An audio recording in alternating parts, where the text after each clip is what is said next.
तो देखो लेक्चर 9 में जहाँ पे हम खत्म किए थे मैकेनिज्म ऑफ क्लोरोफॉर्म रिएक्शन और हेलोफॉर्म रिएक्शन, उसके बाद हम चले आएंगे क्या प्रिपरेशन ऑफ प्योर क्लोरोफॉर्म। ठीक है, प्रिपरेशन ऑफ प्योर क्लोरोफॉर्म को लिए हमको क्या चाहिए, क्लोराल हाइड्रेट। देखो इसका नाम क्या है, यहाँ पे कितना कार्बन है, एक कार्बन है, दो कार्बन है, इसका कॉमन नाम है क्लोराल हाइड्रेट।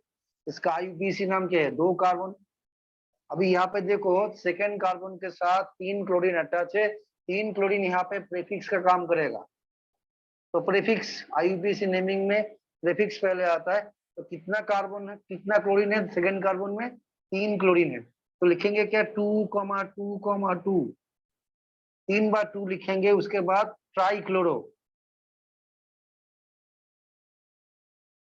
तो सेकेंड पोजीशन में तीन प्रीफिक्स है इसलिए 2,2,2, 3 बार हमने 2 लिखा क्योंकि क्लोरीन सेकेंड पोजीशन में 3 टाइम्स है। ट्राइक्लोरो कितना कार्बन है, दो। कार्बन कार्बन के बीच सिंगल बॉन्ड है तो ANE। CH फंक्शनल ग्रुप का नाम क्या है, ALL। तो दो भावेल एक साथ है, नहीं रह सकते, यहाँ पे ई कट गया। इसका नाम हो गया आईयूपीएसी नेम। क्लोरल का आईयूपीएसी नेम क्या है, 2,2,2 ट्राइक्लोरो इथानल।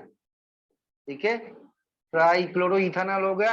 अभी ट्राइक्लोरो इथानल में हम क्या करेंगे, थोड़ा सा हीट देंगे, एल्कालाइन हाइड्रोलिसिस होगा, NaOH के प्रेजेंस से एल्कालाइन हाइड्रोलिसिस होगा और हमको मिलेगा क्या, प्योर क्लोरोफॉर्म मिलेगा। और यहाँ पे सोडियम फॉर्मेट और H2O बाई प्रोडक्ट तैयार होगा। ठीक है, अभी देखो क्लोरल, क्लोरल से हम प्योर क्लोरोफॉर्म बना सकते हैं, ऑलरेडी हम कर चुके। क्लोरल से हम DDT भी कर सकते हैं, क्लोरल से DDT फॉर्म कर सकते हैं। DDT का फुल नाम क्या है, डाइक्लोरो डाइफिनाइल ट्राइक्लोरो इथेन।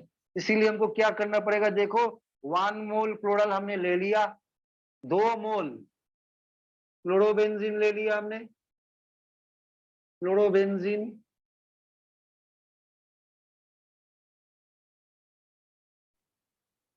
और क्लोरो एरिन हम बोल सकते हैं, क्लोरोबेंजीन 2 मोल ले लिया। कॉन्सेंट्रेटेड H2SO4 यहाँ पे क्या काम करेगा, डिहाइड्रेटिंग एजेंट, मतलब वाटर मॉलिक्यूल को एब्जॉर्ब करेगा। तो देखो क्लोरल से हम ऑक्सीजन को एब्स्ट्रैक्ट कर रहे हैं और हाइड्रोजन को क्लोरोबेंजीन से हम एब्स्ट्रैक्ट कर रहे हैं। तो दो हाइड्रोजन एक वाटर, वाटर निकल गया बाई प्रोडक्ट। तो वाटर निकल गया बाई प्रोडक्ट, कॉन्सेंट्रेटेड H2SO4 यहाँ पे डिहाइड्रेटिंग एजेंट का काम करेगा। वाटर को निकाल दिया, निकाल देने के बाद क्या हुआ, क्लोरोबेंजीन 2 मोल क्लोरोबेंजीन के साथ या क्लोरल का कार्बन के साथ ये जुड़ जाएगा। तब इसका नाम क्या हो जाएगा, देखो यहाँ पे देखो, यहाँ पे ये ओपन चेन है, ये साइक्लिक प्रोडक्ट है, साइक्लिक है यहाँ पे। अभी साइक्लिक में जब देखोगे तो देखोगे क्या, साइक्लिक में देखोगे डाइक्लोरो डाइफिनाइल। तो यहाँ पे 2 क्लोरीन है, क्योंकि ये साइक्लिक प्रोडक्ट को हम प्रेफिक्स कंसीडर कर चुके। तो डाइक्लोरो इसीलिए 2 फिनाइल यहाँ पे। तो ये मेन चेन है, ये मेन चेन है, ये मेन चेन हम बोल सकते हैं, ये मेन चेन है। तो ये वाला कार्बन 1 कार्बन, ये वाला कार्बन 2 कार्बन, सेकेंड कार्बन के साथ ये जुड़ा है। तो ये डाइक्लोरो हो गया, डाइफिनाइल हो गया। अभी देखो फर्स्ट कार्बन में 3 क्लोरीन है, इसीलिए ट्राइक्लोरो हमने बोल दिया। यहाँ पे कितना कार्बन है, 2 कार्बन है, कार्बन कार्बन में सिंगल बॉन्ड है, तो ईथ प्लस एन इथेन। तो DDT का आईयूपीएसी नेम हो गया क्या, डाइक्लोरो डाइफिनाइल ट्राइक्लोरो इथेन हो गया। ठीक है, ऐसे हमको DDT क्लोराइल से मिलता है, इसको लिख लो।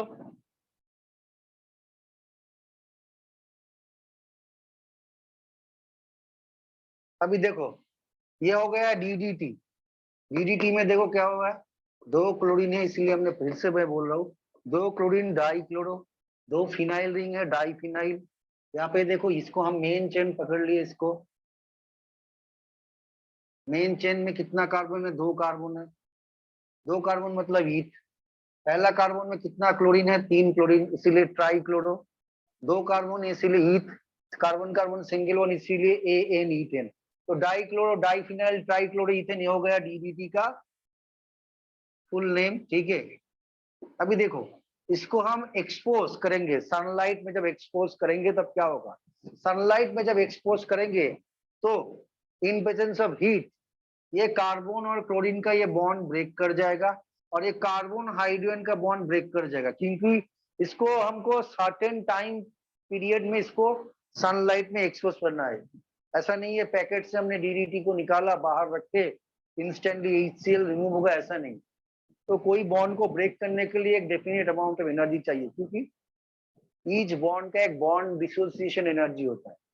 बॉन्ड को ब्रेक करने के लिए डेफिनेट अमाउंट ऑफ एनर्जी, वो जब ऐसी हो तो इसीलिए हमने टेम्परेचर को मेंशन नहीं किया, क्योंकि कार्बन क्लोरीन का बॉन्ड स्ट्रेंथ अलग है, कार्बन हाइड्रोजन का बॉन्ड स्ट्रेंथ अलग है, तो दोनों का बॉन्ड स्ट्रेंथ तो अलग है। इसीलिए हमने मतलब जो वार्मनेस जनरेट होगा वहां से क्या होगा, carbon chlorine carbon hydrogen bond break कर जाएगा, तो यहाँ पे HCl निकल जाएगा, तो हो गया क्या, डिहाइड्रो हैलोजिनेशन। तो HCl निकल जाने के बाद क्या होगा, इस कार्बन का वैलेंसी 3 हो गया, इस कार्बन का वैलेंसी 3 हो गया।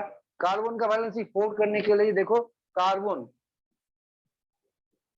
इस कार्बन और इस कार्बन के बीच एक डबल बॉन्ड क्रिएट हो गया, तो इसीलिए इसका नाम हो गया DDE, मतलब डाइक्लोरो डाइफिनाइल।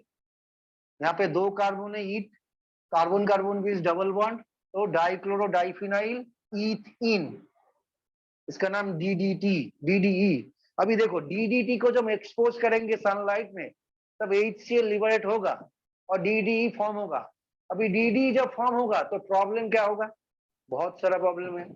इसीलिए क्या हुआ, DDT को यूज करना बैन क्यों हो गया, क्योंकि जब DDT को जब यूज करेंगे तब बस इंसेक्ट को मारने के लिए, और एज अ पेस्टिसाइड हम यूज करेंगे और एज अ इंसेक्टिसाइड हम यूज करेंगे, जब घर में यूज करेंगे या ड्रेनेज सिस्टम में यूज करेंगे, तो वो जब वॉश होकर ड्रेनेज सिस्टम से निकल जाए तो पानी के अंदर चला जाएगा, पानी के अंदर चला जाएगा। DDT एक खास बात है क्या, DDT डिकम्पोज नहीं होता है, अभी पानी के अंदर चला जाएगा, जितना भी वाटर ट्रीटमेंट कर लो DDT को पानी के अंदर नहीं रहेगा। अभी वो पानी हम पियेंगे तो क्या होगा, DDT हमारे बॉडी में आएगा। ये नॉन डिकम्पोजेबल मटेरियल, ये कार्सिनोजेनिक है, कैंसर क्रिएट कर सकता है। और एक प्रॉब्लम है, अभी DDT बहुत टाइम से ओपन एयर में है तो DDE तैयार होगा। अभी ये DDE के प्रेजेंस से थोड़ा सा हीट ये रिलीज करता है, वो जो हीट रिलीज करता है उसके प्रेजेंस से क्या होता है, जो एक फॉर्म होता है ना, जब ड्यूरिंग हैचिंग मतलब during the formation of egg from animals, जो हैचिंग में क्या होता है, एक सेमी पार्वियल मेम्ब्रेन होता है, उसके बाहर एक हार्ड कोटिंग होता है।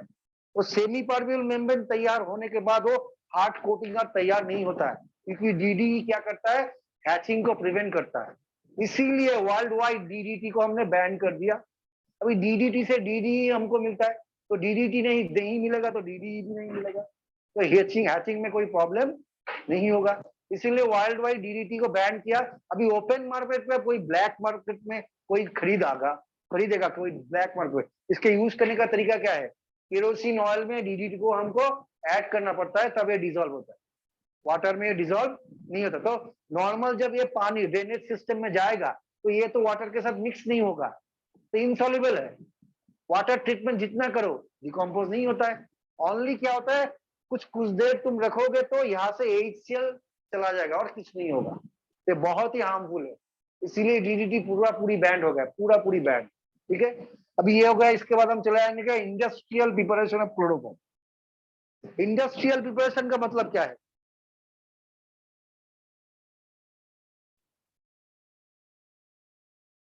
इंडस्ट्रियल प्रिपरेशन का मतलब क्या है, देखो इंडस्ट्रियल प्रिपरेशन का मतलब जब कोई रिएजेंट, जब कोई प्रोडक्ट हम तैयार करेंगे तो प्रोडक्ट तैयार करने में जो हमको प्राइस मतलब जो वैल्यू इन्वॉल्व होगा और जो कॉस्ट इन्वॉल्व होगा वो कॉस्ट बहुत कम है, क्योंकि इथाइल अल्कोहल इजीली अवेलेबल है, एसीटोन भी इजीली अवेलेबल है, दाम कम है, तो इस मटेरियल का दाम कम है। और NaCl तो कॉमन सॉल्व, वो तो इसकी अवेलेबिलिटी बहुत ही ज्यादा है।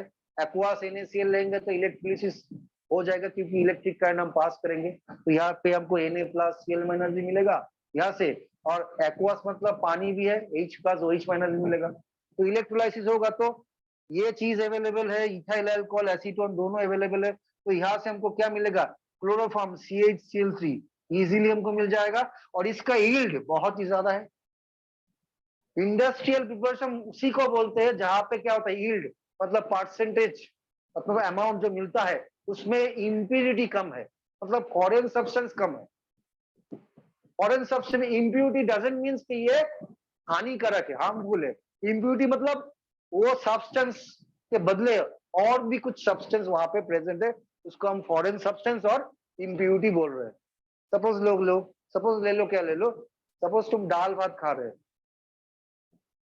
तुम्हारा मम्मी ने क्या किया, इंस्टेंटली तुमको बिरयानी परोस दिया, instantly mix fried rice chilli chicken भी परोस दिया। तुमने मम्मी को बोला, मम्मी ये तो खिचड़ी नहीं है ना, मैं तो पहले भात खा रहा था, फिर बिरयानी दे दिया, फिर फ्राइड राइस दे दिया, फिर चिली चिकन दे दिया, फिर रोस्टेड चिकन भी दे दिया, फिर क्या दे दिया, फिर एक कला दे दिया, एक एप्पल दे दिया, एक तो ये भी, तो ये खिचड़ी हो रहा है।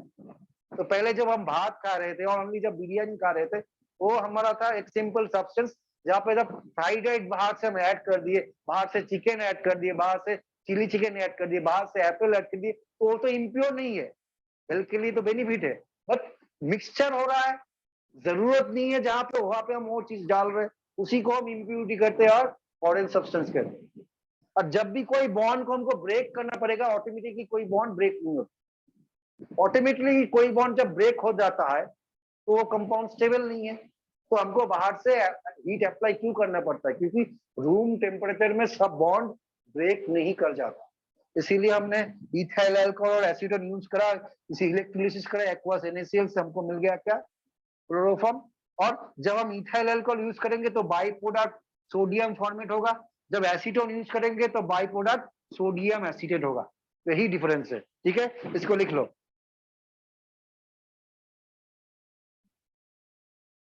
यूजुअली देखो, यूजुअली क्लोरोफॉर्म एक काला ब्लैक कलर बोतल में रहता है, ब्लैक कलर मतलब डार्क ग्लास, डार्क ग्लास के अंदर क्लोरोफॉर्म को हम रखते हैं, क्यों, क्योंकि in presence of air chloroform, in presence of air और सनलाइट से प्रेजेंस में चला आएगा तो क्लोरोफॉर्म ऑक्सीडाइज हो सकता है, क्लोरोफॉर्म डिकम्पोज हो सकता है, इसीलिए dark colour bottle, it is kept always in a dark colour bottle, ठीक है। तुम लोग देखना लेबोरेटरी में क्लोरोफॉर्म शायद तुमको नहीं दिखाएगा, क्योंकि स्टूडेंट लोग का क्या है, हैबिट क्या है, थोड़ा सा मिस्चीव होता है ना, शायद क्लोरोफॉर्म कहाँ से कलेक्ट करेगा, किसी और को सुगा देगा तो बस हो जाएगा काम तमाम, काम हाफ भी हो सकता है, तमाम भी हो सकता है, दोनों हो सकता है। तो इसीलिए क्या होता है, देखो एक डार्क डार्क बोतल में इसको हम रखते हैं, एक कलरलेस स्वीट स्मेलिंग, ठीक है। अभी स्वीट स्मेल मतलब देखो, स्वीट स्मेल मतलब स्वीट का जो स्मेल है वो नहीं है, मतलब तुम स्मेल करोगे तो अच्छा लगेगा, ऐसा ही, ठीक है।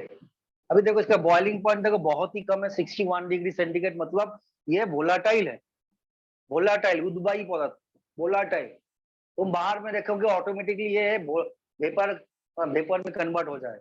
और क्या है देखो, it is insoluble in water, insoluble क्यों है ये, क्लोरोफॉर्म वाटर में इनसॉल्युबल क्यों है, क्योंकि वाटर एक पोलर सॉल्वेंट है, देखो वाटर पोलर है, हम कैसे प्रूव करेंगे, देखो ये वाटर का स्ट्रक्चर है, यहाँ पे देखो बॉन्डेड पेयर इलेक्ट्रॉन ऑक्सीजन की तरफ जाएगा, यहाँ पे भी बॉन्डेड पेयर इलेक्ट्रॉन ऑक्सीजन की तरफ जाएगा, क्यों, क्योंकि हाइड्रोजन का इलेक्ट्रोनेगेटिविटी 2.1, ऑक्सीजन की इलेक्ट्रोनेगेटिविटी 3.5, तो पाउलिंग क्या बोल रहा है, पाउलिंग बोल रहा है क्या, बॉन्डेड पेयर इलेक्ट्रॉन ज्यादा इलेक्ट्रोनेगेटिव एलिमेंट की तरफ जाएगा, तो हाइड्रोजन का इलेक्ट्रॉन डेफिशिएंसी हो जाएगा डेल्टा प्लस, ऑक्सीजन हो जाएगा डेल्टा माइनस, ये भी हाइड्रोजन हो जाएगा डेल्टा प्लस, क्योंकि इलेक्ट्रॉन हाइड्रोजन से ऑक्सीजन की तरफ जा रहा है, यहाँ पे भी हाइड्रोजन से ऑक्सीजन की तरफ जाएगा, तो अल्टीमेटली इलेक्ट्रॉन कहाँ पे जा रहा है, ऑक्सीजन की तरफ, तो यहाँ पे देखो ऑक्सीजन जा रहा है, इलेक्ट्रॉन जा रहा है हाइड्रोजन के ऑक्सीजन की तरफ, तो ऑक्सीजन का इलेक्ट्रॉन डेंसिटी बढ़ गया, ऑक्सीजन का इलेक्ट्रॉन डेंसिटी बढ़ गया, कैसे हम एक्सेस करेंगे, डेल्टा माइनस, हाइड्रोजन का इलेक्ट्रॉन डेंसिटी घट गया, डिक्रीज कर गया, कैसे एक्सप्रेस करेंगे, डेल्टा प्लस, यहाँ पे भी वही सेम है। तो अल्टीमेटली जब इलेक्ट्रॉन एक जगह से अलग जगह पे जाता है तो यहाँ पे डाइपोल जनरेट होता है, positive pole negative pole, positive pole negative pole. अभी अल्टीमेटली मूवमेंट इलेक्ट्रॉन कहाँ पे, अपवर्ड डायरेक्शन में, तो म्यू आर मतलब म्यू रिजल्टेंट क्या हो जाएगा, not equal to zero, mu resultant not equal to zero मतलब पोलर। अभी क्लोरोफॉर्म पोलर या नॉन पोलर है, कैसे डिटेक्ट करेंगे, उसका स्ट्रक्चर ड्रॉ करना पड़ेगा। देखो क्लोरोफॉर्म का स्ट्रक्चर देखने के बाद तुम लोग सरप्राइज हो जाओगे, क्यों, देखो तुम लोग सरप्राइज हो जाएगा। ये हो गया क्लोरोफॉर्म का स्ट्रक्चर टेट्राहेड्रल, जहाँ पे देखो हाइड्रोजन का इलेक्ट्रोनेगेटिविटी 2.1 है, कार्बन का इलेक्ट्रोनेगेटिविटी 2.5 है, क्लोरीन का इलेक्ट्रोनेगेटिविटी 3.2, किसी किसी जगह पे 3.0 भी लिखा हुआ है, बट यूजुअली 3.2। तो कार्बन हाइड्रोजन के बीच कार्बन का इलेक्ट्रोनेगेटिविटी ज्यादा है, तो बॉन्डेड पेयर इलेक्ट्रॉन कार्बन की तरफ जाएगा। कार्बन और क्लोरीन के बीच क्लोरीन का इलेक्ट्रोनेगेटिविटी ज्यादा है, तो बॉन्डेड पेयर इलेक्ट्रॉन क्लोरीन की तरफ आएगा। यहाँ पे भी वही होगा, यहाँ पे भी वही होगा। तो अल्टीमेटली इलेक्ट्रॉन नीचे जा रहा है, कोई एक डायरेक्शन में जा रहा है, तो ये नीचे जा रहा है इलेक्ट्रॉन, इसको बैलेंस करने के लिए ऊपर में कोई फोर्स नहीं है। तो यहाँ पे भी mu resultant not equal to 0, मतलब क्लोरोफॉर्म भी पोलर है, ध्रुवीय दोनों ही पोलर है। तो क्यों नहीं हो रहा है, क्यों नहीं हो रहा है क्लोरोफॉर्म वाटर में सॉल्युबल क्यों नहीं हो रहा है? ठीक है, पहले मैं ये पॉइंट बोल देता हूँ, it is used N anaesthetic purpose, फिर उसके बाद अब हम एक्सप्लेन करेंगे, क्योंकि ये तो सिर्फ लिखना है। एनेस्थेटिक मतलब क्या है, थोड़ा सा कोई कोई कोई ऑर्गन का कोई पार्ट जहाँ पे कोई ब्लड सर्कुलेशन नहीं होगा for a certain for a while, actually for a certain period time, कुछ टाइम के लिए, तो वहाँ पे कोई ऑपरेशन होगा, कोई कोई काटेंगे, कोई कुछ भी करेंगे, तो कोई पेन फील नहीं होगा।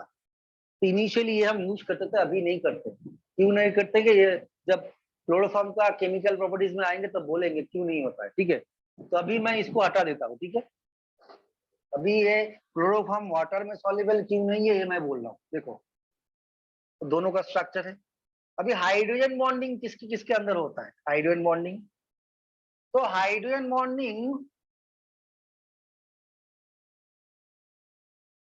occurs between hydrogen with FON, FON मतलब fluorine, oxygen, nitrogen.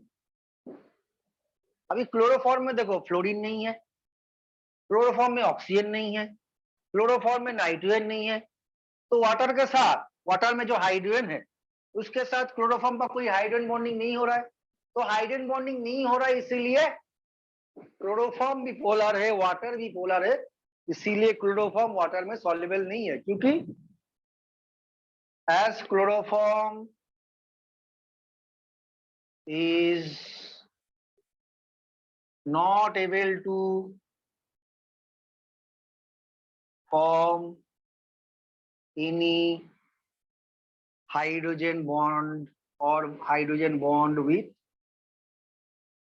hydrogen or oxygen with water, इसीलिए क्या होता है क्लोरोफॉर्म वाटर में सॉल्युबल नहीं है, बट दोनों ही पोलर है। ठीक है ना, इसको लिख लो, इसके बाद केमिकल प्रॉपर्टीज में आएंगे। अभी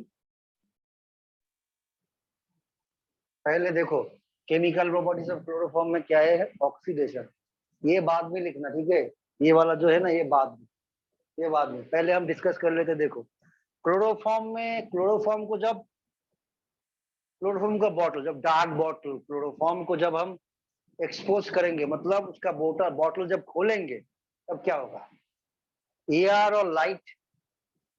तो chloroform is in contact with air और लाइट। जब खोलेंगे तो एयर मतलब ऑक्सीजन के साथ कांटेक्ट में आएगा, लाइट के कांटेक्ट में आएगा। तो लाइट और एयर के कांटेक्ट में आएगा तो क्या होगा, ग्रेजुअली इसका ऑक्सीडेशन होगा, क्योंकि हमको मालूम है क्या, एयर में जो भी कंपोनेंट है, हमको मालूम है क्या, नाइट्रोजन का परसेंटेज ऑलमोस्ट 80%, ऑक्सीजन का परसेंटेज क्लोज टू 18 और 20, तो और भी कुछ कंपाउंड एलिमेंट है, carbon monoxide, carbon dioxide, but इसके अंदर ऑक्सीजन ज्यादा रिएक्टिव है।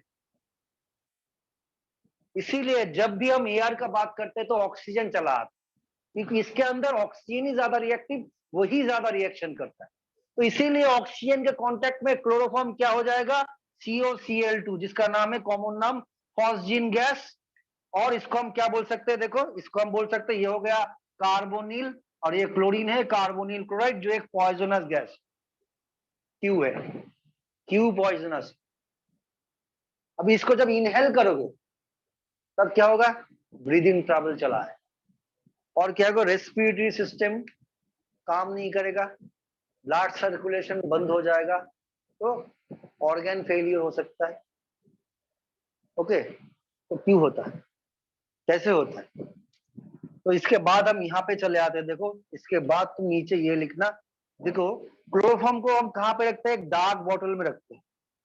Which are filled up to brim, इसका मतलब क्या है, which are filled up to brim मतलब देखो सपोज ये हो गया क्लोरोफॉर्म का बॉटल, सपोज ये देखो ये हो गया क्लोरोफॉर्म का बॉटल। मेरा डायग्राम, मेरा मेरा मेरा अंदर जो आर्टिस्ट है ना, मतलब डायग्राम को ड्रॉ करने में वो just like Leonardo da Vinci ना, उनका अगर ड्राइंग प्राइसलेस और मेरा वाला प्राइसलेस है, मेरा वाला प्राइसलेस है मतलब इसका कोई वैल्यू नहीं है, और उनका प्राइसेस है क्या, लोग पे नहीं कर सकते, इतना दाम है। तो इसमें देखो सपोज ये हो गया कंटेनर जहाँ पे ये क्लोरोफॉर्म है, यहाँ पे ये का एक बड़ा मुंह है, देखो फिश, देखो तो ये हो गया क्या, यहाँ पे थोड़ा सा ये यहाँ पे ब्रीम है, मतलब यहाँ पे हम ये स्क्रॉल डाउन और अप करेंगे तो जो ढक्कन है वो अटक जाएगा। तो ये ब्रीम मतलब इतना तक है, इतना तक। यहाँ पे क्या होता है, यहाँ पे कोल्ड ड्रिंक्स जो होता है ना, जो बोतल का कोल्ड ड्रिंक्स होता है ना, जहाँ पे वो सील होता है, वैसा वाला सील यहाँ पे होता है, वैसा वाला सील यहाँ पे होता है। तो अप टू ब्रीम मतलब इतना तक, मतलब एयर और लाइट कुछ नहीं घुस सकता, इसीलिए डार्क बॉटल में हमने रखा। फिर भी क्या हो रहा है देखो, CaHCl stored in dark bottle which are filled up to brim to prevent oxidation of CaCl into COCl। तो इतना तक रखते हैं क्या, क्लोरोफॉर्म COCl2 में ऑक्सीडाइज नहीं होता है। इसीलिए हम क्या करते हैं, इसलिए हम 1% इथेनॉल ऐड करते, 1% जब इथेनॉल हम ऐड करते हैं, मतलब इथाइल अल्कोहल ऐड करते हैं, तो वो क्या करता है, क्लोरोफॉर्म को ऑक्सीडाइज होने में बचाता है, प्रिवेंट करता है। ओके, यहाँ पे ऑक्सीडाइज नहीं होगा। क्लोरोफॉर्म जब इथाइल अल्कोहल के साथ कंबाइन करेगा तो बिफोर ऑक्सीडेशन हम, तो क्लोरोफॉर्म के अंदर इनिशियली क्या रहता है, 1% इथेनॉल पहले से प्रेजेंट होता है, क्योंकि ये प्रिवेंट करता है ऑक्सीडेशन किसका, क्लोरोफॉर्म का। तो तब क्या होता है, क्लोरोफॉर्म के साथ इथाइल अल्कोहल का एक रिएक्शन होता है और हमको रिजल्टेंट में क्या मिलता है, डाई इथाइल कार्बोनेट, उसका रिएक्शन अभी करेंगे। तो ये हो गया काम, कैसे हम क्लोरोफॉर्म को, ये यहाँ पे एक क्वेश्चन हो सकता है, देखो कैसे, यहाँ पे एक क्वेश्चन हो सकता है, देखो क्वेश्चन क्या है, व्हाट इज फॉस्जीन गैस, ये क्वेश्चन हो सकता है, ठीक है, इज इट पॉइजनस और नॉट। उसके बाद एक क्वेश्चन आ सकता है, देखो how it is form, how it is form, ये होगा एक क्वेश्चन। दूसरा वाला question, how can we prevent, how we can prevent oxidation of chloroform, कैसे प्रिवेंट करेंगे। ओके, एंड यहाँ पे और एक क्वेश्चन हो सकता है, व्हाट हैपेंस व्हेन, WHW मतलब व्हाट हैपेंस व्हेन, কি ঘটে যখন, क्लोरोफॉर्म combine with 1% इथानॉल। ठीक है, ये तो बोर्ड का क्वेश्चन आ गया। अभी इसी को एंट्रेंस में कन्वर्ट करेंगे, एंट्रेंस में ये क्वेश्चन आएगा तो सभी के पास 4 ऑप्शन होगा, डिफरेंस यही है, ठीक है। अभी बोर्ड और एंट्रेंस डिफरेंस क्या है, बोर्ड में हमको एक्सप्लेन करना पड़ता है, एंट्रेंस में क्या होता है, एमसीक्यू, ट्रिक्स हमको सीखना पड़ता है एमसीक्यू कम टाइम में क्रैक करने के लिए, तो डिटेल में पढ़ना नहीं होता है, तो हमको डिटेल पढ़ना पड़ेगा तभी तो हम क्रैक कर सकते हैं। Only tricks can't help you, हाँ हेल्प कर सकता है up to a certain limit, but उसके बाद हेल्प नहीं कर सकते। तो हमको जो चैप्टर समझना उसको हम समझेंगे, कॉन्सेप्ट डेवलप करेंगे, कॉन्सेप्ट एक बार डेवलप हो जाएगा तो वो ग्रेजुअली पॉलिश हो सकता है। कैसे, जस्ट लाइक इंग्लिश ग्रामर, तुम इंग्लिश ग्रामर को जब सीखोगे उसके बाद डेली प्रैक्टिस करोगे तो पॉलिश होगा, राइटिंग स्किल भी वही है। तो यहाँ पे भी कॉन्सेप्ट, मैकेनिज्म, ऑर्गेनिक, ये यही है, ग्रेजुअली ये पॉलिश होता है। इसको मार्किंग आप करोगे वैसे, मतलब ऐसे ऐसे करके पढ़ोगे तो ड्यूरिंग द एग्जाम टाइम तुम भूल जाओगे तो कुछ नहीं लिख सकते, ठीक है ना। तो अभी इसका रिएक्शन हम लिखेंगे क्या, ये वाला रिएक्शन, तो क्लोरोफॉर्म के साथ जब इथाइल अल्कोहल रिएक्शन करेगा तो क्या होगा, डाई इथाइल कार्बोनेट हमको मिलेगा, वो रिएक्शन अभी लिखेंगे। इसके नीचे हम लिख सकते हैं बट जगह नहीं है तो ऊपर में ही लिखना पड़ेगा, तो ऊपर ही लिख देते हैं। ठीक है, तो ये हो गया क्लोरोफॉर्म, ऐसे लिख रहे हैं क्लोरोफॉर्म को, ऐसे लिख रहे हैं हम। ठीक है, और इथाइल अल्कोहल देखो, इथाइल अल्कोहल को हम भी ऐसे लिख रहे हैं, देखो। ठीक है, अभी ये क्या है, ऐसे ही रिएक्शन कर जाएगा, मैंने इसको इसके अंदर डालेंगे तो रिएक्शन कर जाएगा क्या? तो हमको थोड़ा सा हीट देना पड़ेगा, थोड़ा सा हीट तो चाहिए, बनता है, थोड़ा सा हीट देना पड़ेगा, तो क्या होगा, डाइथाइल कार्बोनेट। ठीक है, तो यहां से देखो, यहां से देखो, दो मॉलिक्यूल HCl निकल जा रहा है, दो मॉलिक्यूल HCl मतलब OH बॉन्ड ब्रेक कर रहा है, C और Cl बॉन्ड ब्रेक कर रहा है, क्या ऑटोमेटिक हो रहा है क्या? नहीं, either during this mixing heat generate करता है, उस हीट से बॉन्ड ब्रेक कर सकता है, और बाहर से हमको थोड़ा सा हीट देना पड़ेगा, अदरवाइज ऑटोमेटिक तो रिएक्शन नहीं हो सकता है। जब बॉन्ड ब्रेकिंग का काम आएगा तो थोड़ा सा हीट तो बनता है। अब जब जहां पे हम थोड़ा सा हीट नहीं देंगे, उसका मतलब क्या हुआ, ये दो रिएक्टेंट कंबाइन करता है, during that time heat generate करता है, जो रिएक्शन को सामने में प्रोसीड करता है इन द फॉरवर्ड डायरेक्शन, तब रिएक्शन बनता है। तो हमको मिलता है क्या, देखो, डाइथाइल कार्बोनेट, O+1CO C2H5 और दो मॉलिक्यूल HCl यहाँ पे निकल जाता है। तो यहाँ पे देखो, दो इथाइल है, डाइथाइल कार्बोनेट मतलब CO3, तो डाइथाइल कार्बोनेट हो गया ना, तो इसका नाम नीचे लिख देते हैं, डाइथाइल कार्बोनेट। ठीक है, इसको लिख लो।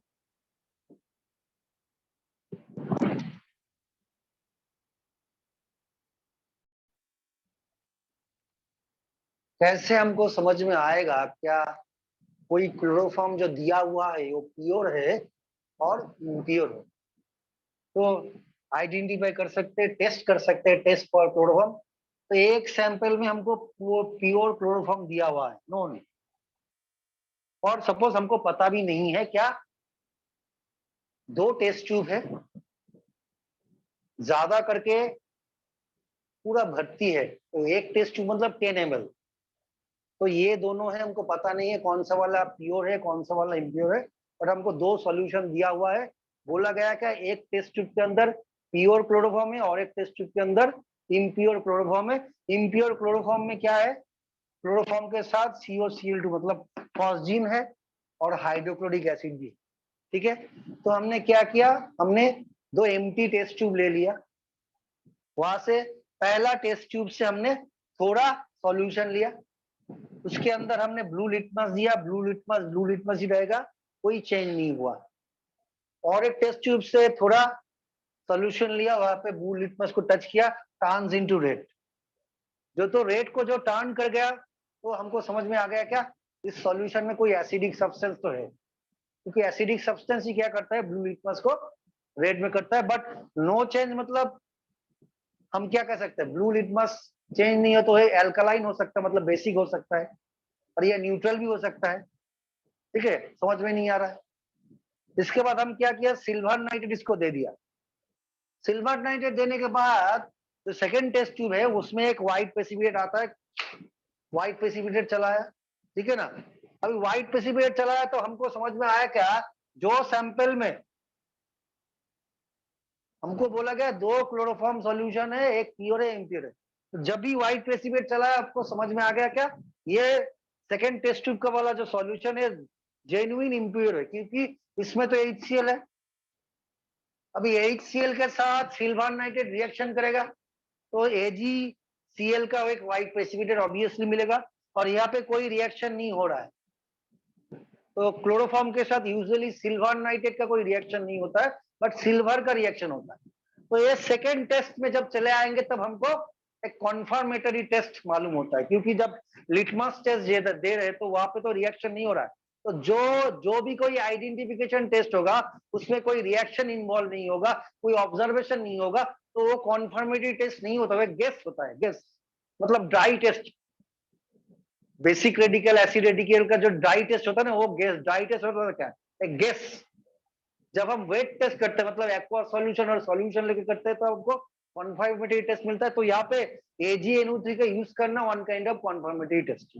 फिर लास्टली हम कॉन्सेंट्रेटेड H2SO देंगे, यहाँ पे कोई रिएक्शन नहीं हो रहा है क्योंकि क्लोरोफॉर्म में तो कोई वाटर मॉलिक्यूल भी नहीं है। क्लोरोफॉर्म ना इधर एसिडिक है ना इधर बेसिक है, तो एसिड के साथ रिएक्शन नहीं करेगा और इसमें कोई इम्प्योरिटी नहीं है। और यहाँ पे देखो, यहाँ पे क्या हो गया, देखो COCl2, in presence of COCl2 HCl concentrated H2SO के साथ COCl2 का जब रिएक्शन होगा तो यहाँ पे क्या होगा, डाई हाइड्रोजन सल्फेट कार्बोनिल और कार्बोनेट, डाई बाइसल्फेट कार्बोनिल होगा जिसका कलर हो जाएगा येलो। जैसे वहां पे रिएक्शन हुआ ना तो यहाँ पे भी ऐसा रिएक्शन होगा, तो ये येलो कलर सोल्यूशन। तो जब डिफरेंट कलर सोल्यूशन दिखाएगा तो हमको मालूम चल जाएगा कि यहाँ पे इम्प्यूरिटी है। इम्प्यूरिटी मतलब फॉरेन सब्सटेंस है COCl2 HCl, जहाँ पे कोई चेंज नहीं होगा, कोई रिएक्शन नहीं हो रहा तो वो प्योर है। ठीक है, ये हो गया डिस्टिंग्विश करना क्या सैंपल प्योर है या इम्प्योर है। ठीक है, इसको लिख लो।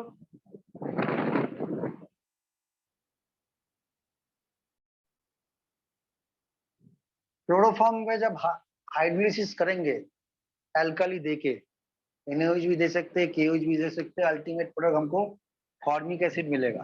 कैसे मिलेगा देखो, तो देखो H single bond C Cl Cl Cl, chlorine का इलेक्ट्रोनेगेटिव ज्यादा है 3.2, कार्बन का 2.5 कम है, तो क्लोरीन का इलेक्ट्रोनेगेटिविटी ज्यादा है, क्लोरीन डेल्टा माइनस चार्ज है, डेल्टा माइनस चार्ज है, डेल्टा माइनस चार्ज है, इसीलिए कार्बन हो गया क्या 3 डेल्टा प्लस चार्ज, मतलब ये हो गया इलेक्ट्रॉन डेफिशिएंट। इलेक्ट्रॉन डेफिशिएंट को हम क्या कहते हैं, इलेक्ट्रोफाइल। तो इलेक्ट्रॉन डेफिशिएंट और इलेक्ट्रोफाइल वहां पे क्या क्या कौन सा वाला अटैक करता है, न्यूक्लियोफाइल। न्यूक्लियोफाइल मतलब इलेक्ट्रॉन रिच। तो एक्वास NaOH में OH माइनस न्यूक्लियोफाइल का काम करेगा, तो एक OH माइनस देंगे ये इलेक्ट्रोफिलिक सेंटर में। ये वार्ड हमको इरेज कर देते हैं, देखो ये वार्ड जगह नहीं है, तो हम जब यहाँ पे इसको भी इरेज कर देते हैं, देखो इसको भी इरेज कर देते हैं। तो इलेक्ट्रॉन डिफिशिएंट सेंटर में जब एक OH अटैक करेगा तो मतलब कार्बन के साथ OH का एक बॉन्ड होगा, तो कार्बन का वैलेंसी कितना हो रहा है, देखो पहले से 4 बॉन्ड है, 1 बॉन्ड 2 बॉन्ड 3 बॉन्ड 4, नया 1 बॉन्ड 5 बॉन्ड हो रहा है। 5 बॉन्ड तो पॉसिबल नहीं है, तो क्लोरीन Cl माइनस आयन लेके निकल जाए, क्योंकि क्लोरीन जब क्लोराइड हो जाता है गुड लिविंग ग्रुप, Cl का वैलेंस शेल में 7 इलेक्ट्रॉन है, जब Cl माइनस हो जाता है 8 इलेक्ट्रॉन हो जाता है, ऑक्टेट। तो गुड लिविंग ग्रुप किसको कहेंगे, जब लिबरेट हो जाता है उसके बाद जब स्टेबिलिटी अचीव करता है उसको हम क्या कहते हैं, गुड लिविंग। तो ये होगा पहला OH। दूसरा OH रिएक्ट करेगा और एक Cl निकल जाएगा, तीसरा OH रिएक्ट करेगा और एक Cl निकल जाएगा। तो हमको कितना चाहिए, इसलिए हमने लिखा 3 मोल। 3 मोल एक्वास NaOH तो हमको चाहिए, 3 मोल एक्वास NaOH से 3 OH माइनस हमको मिलेगा। तो हमको मिलेगा, तो यहाँ पे 3 क्लोरीन के जगह पे 3 OH चला आ रहा है, 3 OH। अभी देखो एक कार्बन में एक ही OH मैक्सिमम रह सकता है, एक से ज्यादा OH ग्रुप कार्बन में नहीं रह सकता। यहाँ पे तो कार्बन के साथ 3 OH ग्रुप है, तो ये हाईली अनस्टेबल है। तो स्टेबल करेंगे कैसे, OH ग्रुप को लिबरेट करना पड़ेगा। थोड़ा सा यहाँ पे हीट दे रहे हैं, थोड़ा सा हीट, क्योंकि थोड़ा सा हीट देंगे तो ऑक्सीजन हाइड्रोजन का बॉन्ड ब्रेक कर जाएगा। तो यहाँ पे हाइड्रोजन H प्लस आयन देके निकल जाएगा, हाइड्रोजन H प्लस आयन देके निकल गया। अभी देखो ऑक्सीजन का लोन पे तो है, अभी ये बॉन्ड मतलब 2 electron bonded pair electron carbon और ऑक्सीजन के बीच चला आएगा। ऑलरेडी कार्बन का वैलेंसी कितना है, 1 बॉन्ड 2 बॉन्ड 3 बॉन्ड, और यहाँ पे एक बॉन्ड है सिग्मा, और यहाँ पे पाई बॉन्ड जनरेट कर रहा है, 5 बॉन्ड हो रहा है। तो हम क्या करेंगे, देखो फिर से मैं बोल रहा हूँ, यहाँ से हाइड्रोजन को H प्लस आयन फॉर्म में निकाल देंगे, तो O और H के अंदर जो बॉन्ड है मतलब बॉन्डेड पेयर ऑफ इलेक्ट्रॉन, वो ऑक्सीजन और कार्बन के बीच आएगा, तो एक है यहाँ पे पाई बॉन्ड जनरेट होगा। तो कार्बन का वैलेंसी कितना हो रहा है, सराउंडिंग में कितना नंबर बॉन्ड हो रहा है, 1 बॉन्ड 2 बॉन्ड 3 बॉन्ड और यहाँ पे 2 5। तो हमको और एक ग्रुप निकालना पड़ेगा, तब कार्बन का वैलेंसी 4 होगा, नहीं तो 5 हो जा रहा है। तो यहाँ से हम OH को OH माइनस फॉर्म देकर निकाल देंगे। तो यहाँ पे देखो H प्लस निकल जा रहा है, यहाँ पे OH माइनस, तो H प्लस और OH मतलब H2O निकल जा रहा है, तो उनको मिलेगा क्या, H, कार्बन ऑक्सीजन में double bond, C double bond O, यहाँ पे एक OH है पहले से, हो गया फॉर्मिक एसिड। तो देखो एल्कालाइन हाइड्रोलिसिस जब हम क्लोरोफॉर्म को करेंगे तो अल्टीमेट प्रोडक्ट हमको फॉर्मिक एसिड मिलेगा। ये होगा इसका मैकेनिज्म, इसको समझ लो। कोई दिक्कत है, डाउट है तो उसको पूछो। अभी देखो तीसरा रिएक्शन क्लोरोफॉर्म का क्या है, वेरी वेरी इंपॉर्टेंट है, very very important, one of the important reaction, name reaction. इसका रिएजेंट भी याद रखना इंपॉर्टेंट है। इसका काम क्या है, कार्बिलमिन रिएक्शन और आइसोसाइनेट टेस्ट, इसको हम क्या कह सकते हैं, हॉफमैन कार्बिलमिन रिएक्शन भी कह सकते हैं। देखो इसका काम क्या है, 1 डिग्री एमीन को आइडेंटिफाई करना। मतलब इस टेस्ट में 1 डिग्री एमीन ही पार्टिसिपेट कर सकता है, एलिफेटिक भी हो सकता है, एरोमेटिक भी हो सकता है। तो इसको इसमें रिएजेंट कौन सा है, CH3Cl हमको लगेगा, मतलब क्लोरोफॉर्म लगेगा, और एक्वास KOH है, जोलियोद्रोगोन। हमको क्या मिलेगा, आइसोसाइनाइड मिलेगा। तो जब आइसोसाइनाइड तैयार होता है तो उसका स्मेल ना बहुत ही अनप्लेजेंट है, मतलब जो स्मेल आएगा, जो स्टूडेंट लोग है भाग जाए। और जो स्मेल लेना है, इसको हैबिट हो चुका, मतलब ये स्मेल तो आता है, तो उसका तो कोई क्या कर सकते हैं, हमको टेस्ट करना है, इसको स्मेल तो आएगा, मालूम है, भाग तो नहीं सकते, है तो है। तो अभी देखो एलिफेटिक एमीन जब रिएक्शन करेगा CH3Cl से एक्वस KOH में, हमको मिलेगा क्या, एल्किल आइसोसाइनाइड। अभी देखो नाइट्रोजन के ऊपर पॉजिटिव चार्ज क्यों है, देखो नाइट्रोजन मैक्सिमम 3 बॉन्ड कर सकता है। जब नाइट्रोजन के वैलेंस शेल में 5 इलेक्ट्रॉन है, जब 3 बॉन्ड वो करेगा तब नाइट्रोजन में एक लोन पेयर रहेगा। अभी लोन पेयर को जब बॉन्ड फॉर्म में यूज करेगा तब नाइट्रोजन का लोन पेयर नहीं रहेगा, तो 4 बॉन्ड हो जाएगा सराउंडिंग ऑफ नाइट्रोजन, 1 2 3 4। नाइट्रोजन का लोन पेयर नहीं है, कैसे हमको समझ में आएगा, नाइट्रोजन के ऊपर पॉजिटिव चार्ज। तो यहाँ पे देखो कार्बन का वैलेंस 4 नहीं है, बट कार्बन के ऊपर नेगेटिव चार्ज क्यों है, क्योंकि ड्यूरिंग दिस रिएक्शन कार्बन के ऊपर एक एक्स्ट्रा लोन पेयर चला आता है।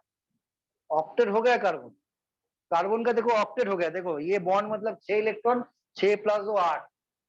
रिएक्शन के दौरान ड्यूरिंग द रिएक्शन ये नेगेटिव चार्ज चला आता है। अभी देखो एरोमेटिक एमीन, इसका नाम क्या है, एनिलीन। तो एनिलीन जब ये रिएक्शन में पार्टिसिपेट करेगा, जो तैयार होगा, उसको हम क्या कह सकते हैं, फिनाइल आइसोसाइनाइड। अभी कुछ कुछ क्वेश्चन में क्या आता है, ये जो साइनाइड तैयार हुआ उसको हम बोल सकते हैं एज अ प्रोडक्ट कार्बिलमिन, एल्किल कार्बिलमिन और कार्बिलमिन। इसको भी कार्बिलमिन कह सकते हैं, इसको भी कार्बिलमिन कह सकते हैं, क्योंकि कार्बिलमिन रिएक्शन, ड्यूरिंग द कार्बिलमिन रिएक्शन हमको ये प्रोडक्ट मिल रहा है। ठीक है, अब इसका मैकेनिज्म करेंगे, बहुत इंपॉर्टेंट है, पहले इसको लिख लो, जो भी लिखा है इसको पहले लिख लो।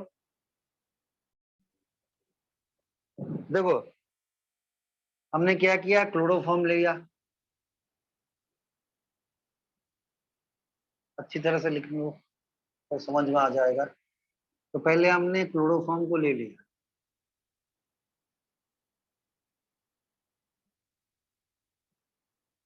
अभी एक्वास KOH, एक्वाच KOH डिसोसिएट होकर हमको OH मिलेगा माइनस। तो कार्बन का इलेक्ट्रोनेगेटिविटी कितना है, 2.5 है, हाइड्रोजन का 2.1 है, मतलब हाइड्रोजन का इलेक्ट्रॉन डेफिशिएंसी है, क्योंकि bonded pair of electron carbon की तरफ आ रहा है और कार्बन का इलेक्ट्रॉन क्लोरीन की तरफ जा रहा है। तो ये हाइड्रोजन इलेक्ट्रॉन डेफिशिएंट हो गया, मतलब एसिडिक। तो ये हाइड्रोजन एसिडिक है, तो एसिड को क्या करेगा, बेस तो एब्स्ट्रैक्ट कर लेगा, ले लेगा, तो OH minus will abstract this one. तब क्या होगा, अभी यहाँ पे देखो बहुत ही कंजेस्टेड हो गया, मैं फिर से लिखता हूँ, इस वैल्यू को यहाँ पे यही रहने दो। तो हम बोल सकते हैं क्या, स्टेप 1, स्टेप 1 में क्या होता है, देखो CCl Cl Cl, यहाँ पे हाइड्रोजन OH माइनस, ये प्रोटॉन को एब्स्ट्रैक्ट कर लेगा क्योंकि ये एसिडिक नेचर है, एसिड है। तो यहाँ पे OH minus H plus ion निकल गया।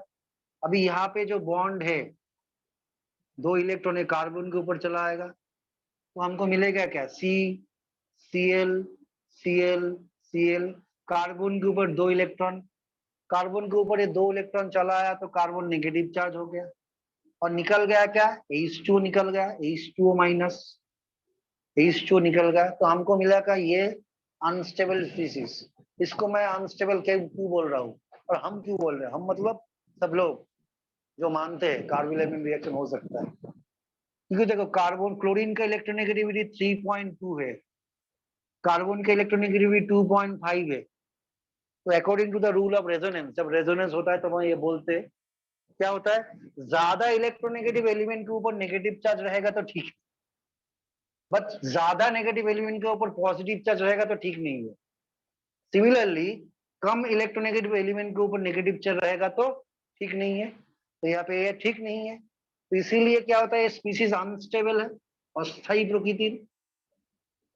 तो हमको इसको स्टेबल करना है कैसे, कार्बन का, कार्बन यहाँ पे देखो ऑक्टेट है, देखो कार्बन का देखो यहाँ पे कार्बन का देखो 1 इलेक्ट्रॉन, 2 इलेक्ट्रॉन, 3 इलेक्ट्रॉन और ये 2 5, क्लोरीन से 1 लिया 6 हो गया, यहाँ से लिया 1 7 होगा, यहाँ से लिया 8 होगा। ऑक्टेट तब भी अनस्टेबल है, ऑक्टेट है तब भी अनस्टेबल है, क्यों है, क्योंकि negative charge resides on less electronegative element, तो नेगेटिव चार्ज कम इलेक्ट्रोनेगेटिव एलिमेंट के ऊपर चढ़ गया तो ये ज्यादा डोमिनेटिंग है, इसीलिए अनस्टेबल है, although it is octet.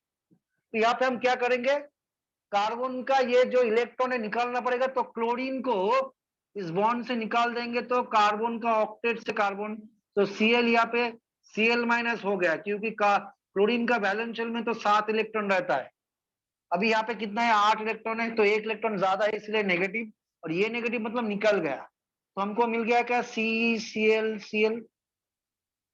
Carbon का वैलेंस शेल में कितना इलेक्ट्रॉन है, 4, 1 2 3 4। अभी कार्बन यहाँ पे ऑक्टेट हुआ क्या, नहीं हुआ, नहीं हुआ, क्योंकि देखो कार्बन का तो वैलेंस शेल में 1 2 3 4 4 इलेक्ट्रॉन है, क्लोरीन से 1 लिया 5 हो गया, ये क्लोरीन से 1 लिया 6 हो गया, तो यहाँ पे कार्बन हो गया सेक्सटेट 6 इलेक्ट्रॉन। बट देखो कार्बन यहाँ पे ऑक्टेट नहीं हुआ, मतलब 2 इलेक्ट्रॉन का यहाँ पे डेफिशिएंसी है, बट तभी भी ये इलेक्ट्रिकली न्यूट्रल है, तो इसको हम क्या कह सकते हैं, इलेक्ट्रिकली न्यूट्रल इलेक्ट्रोफाइल। इलेक्ट्रोफाइल मतलब इलेक्ट्रॉन डेफिशिएंट, जहां पे इलेक्ट्रॉन कम होता है, इलेक्ट्रॉन घाटती है, तो इसको हम लिख सकते हैं क्या, इलेक्ट्रिकली न्यूट्रल।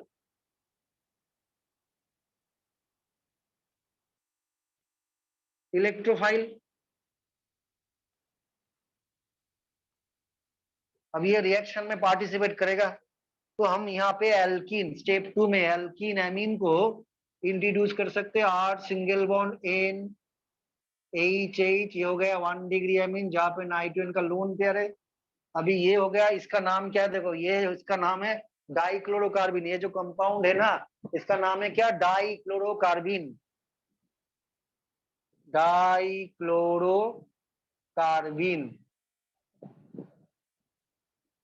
डाइक्लोरोकार्बिन अभी रिएक्शन में पार्टिसिपेट करेगा इन स्टेप 2, CCl क्लोरीन, वहां पे ऑक्टेट अचीव नहीं किया, नाइट्रोजन का लोन पेयर से नाइट्रोजन ये कार्बन के साथ एक बॉन्ड करेगा, तो बॉन्ड जब करेगा तो नाइट्रोजन का लोन पेयर जब यूटिलाइज होगा, तो कार्बन के सराउंडिंग में कितना बॉन्ड हो रहा है, अभी देखो कार्बन का तो पहले से 2 इलेक्ट्रॉन था, अभी देखो ये बॉन्ड मतलब 2 इलेक्ट्रॉन, ये बॉन्ड मतलब 2 इलेक्ट्रॉन, ये बॉन्ड मतलब 2 इलेक्ट्रॉन और ये 2 इलेक्ट्रॉन, तो कार्बन जब इलेक्ट्रिकली न्यूट्रल कब होता है, जब सेक्सटेट 6 इलेक्ट्रॉन, तो यहाँ पे तो 8 इलेक्ट्रॉन हो गए, ऑक्टेट, ऑक्टेट, तो ऑक्टेट 8 इलेक्ट्रॉन, तो मतलब कार्बन का इलेक्ट्रॉन ज्यादा हो गया, इसीलिए नेगेटिव चार्ज देंगे। नाइट्रोजन का लोन पेयर के हेल्प से हम नाइट्रोजन और कार्बन के बीच एक बॉन्ड तैयार हुआ है, इसीलिए nitrogen occupy part positive charge, ठीक है। हमको क्या तैयार करना है, 8 सिंगल बॉन्ड एनसी हमको तैयार करना है, 8 सिंगल बॉन्ड एनसी हमको तैयार करना है, कैसे करेंगे देखो, तो यहाँ पे पॉजिटिव चार्ज, यहाँ पे नेगेटिव चार्ज है, तो ऊपर वाला जो चीज है हम थोड़ा सा इरेज कर देते हैं, ये लिखना हो गया ऊपर वाला स्टेप, सबका हो गया ना, ठीक है।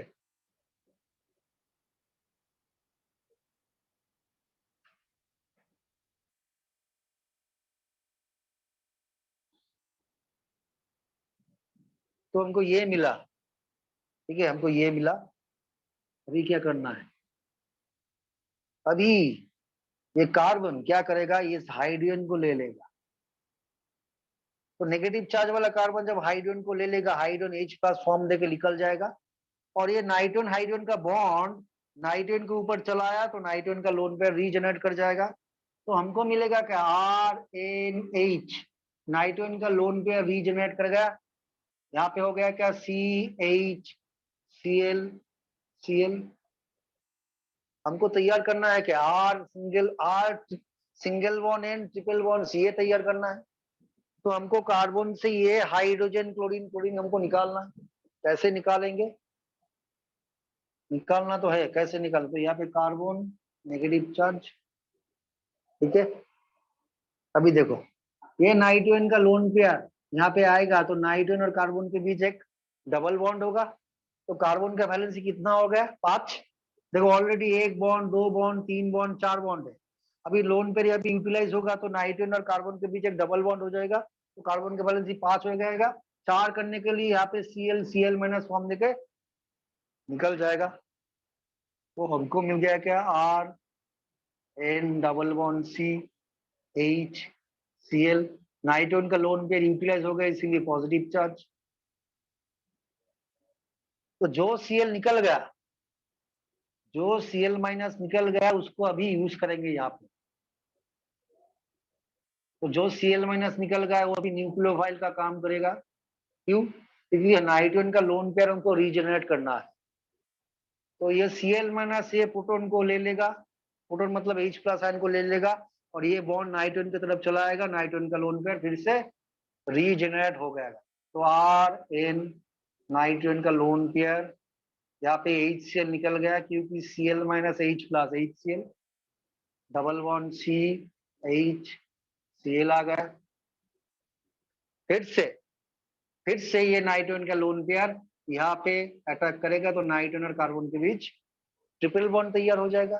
ट्रिपल बॉन्ड जब तैयार हो जाएगा तो कार्बन का वैलेंसी कितना होता है, 1 बॉन्ड 2 बॉन्ड 3 और 2 5। 1 बॉन्ड 2 बॉन्ड और 3 और 2 5 हो गया। तो यहाँ पे Cl- निकल जाता है। तो हमको मिलता है क्या, R triple bond N, nitrogen के ऊपर positive charge, sorry R single bond N, nitrogen triple bond C।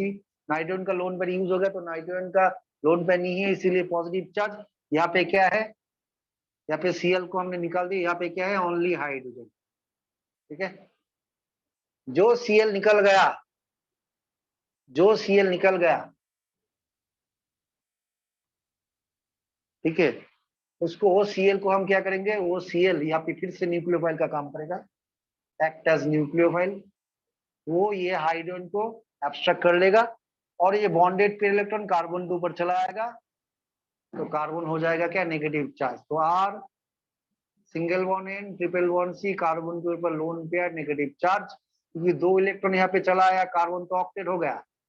जब सेक्सटेट था तो इलेक्ट्रिकली न्यूट्रल था, जब ऑक्टेट हो गया 2 इलेक्ट्रॉन तो 2 इलेक्ट्रॉन ज्यादा है तो एक्सप्रेस करने के लिए कार्बन को नेगेटिव चार्ज कैरी करना पड़ेगा। तो कार्बन यहाँ पे कैरी कर गया और नाइट्रोजन हो गया पॉजिटिव चार्ज। तो हमको क्या मिल गया, एल्किल आइसोसाइनाइड।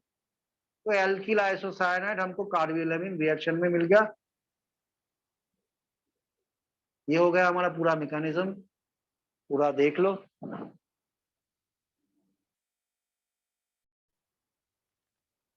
तो क्लास खत्म करने से पहले, क्लास खत्म करने से पहले जिसी को भी ये क्लास अच्छा लगे तो सब्सक्राइब कर लेना, बेल बटन को प्रेस कर देना, लाइक करना। Thank you so much for attending the AMR classes. Good night.